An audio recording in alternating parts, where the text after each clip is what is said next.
J'ai déjà dit que le créateur n'est pas réductible à sa création. La création, c'est quelque chose de vivant.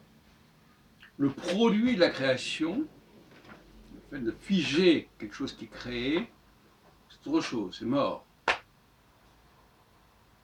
Un peuple, donc, produit une langue, mais cette langue lui échappe. Le cas le plus remarquable, c'est le français. Le français échappe à la France.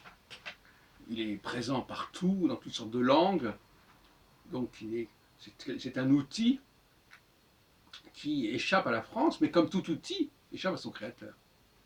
La France est le créateur de l'outil qui est la langue française, qui est l'outil, qui est le lexique français notamment, et elle n'est pas réductible à cet outil.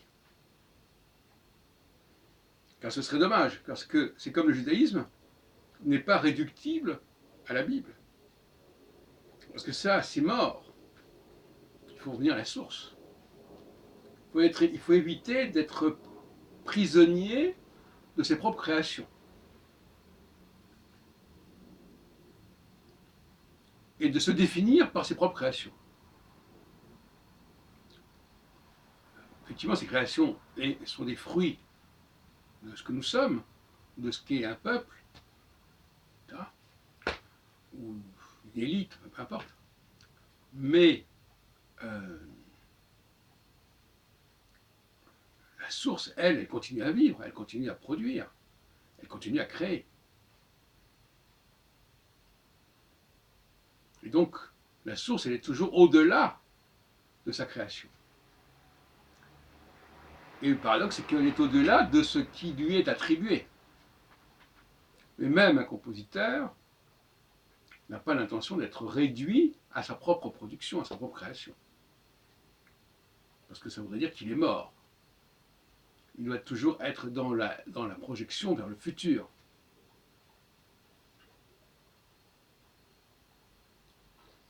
Même si ce futur n'est que la continuité au niveau des potentialités, parce qu'effectivement, un compositeur, il a un potentiel qui va s'exprimer à travers les œuvres qu'il a faites et celles qu'il va faire par la suite.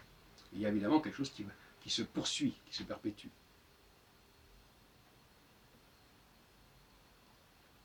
Mais ce que je voulais dire absolument, c'est que on ne capte pas le créateur à travers sa création. Parce que cette création, c'est le passage de quelque chose qui est vivant à quelque chose de mort. Parce que paradoxalement, tout ce qui est d'abord, tout ce qui est un support matériel, tout ce qui est transmis, tout ce qui est conservé, est déjà une matérialité qui n'est pas à l'origine. Un compositeur, il n'est pas fait de matière, au sens c'est pas un objet, le compositeur. Il fait des objets, mais il n'est pas lui-même un objet. C'est dans ce sens-là qu'il n'est pas réducteur aux objets qu'il produit, qu'il génère.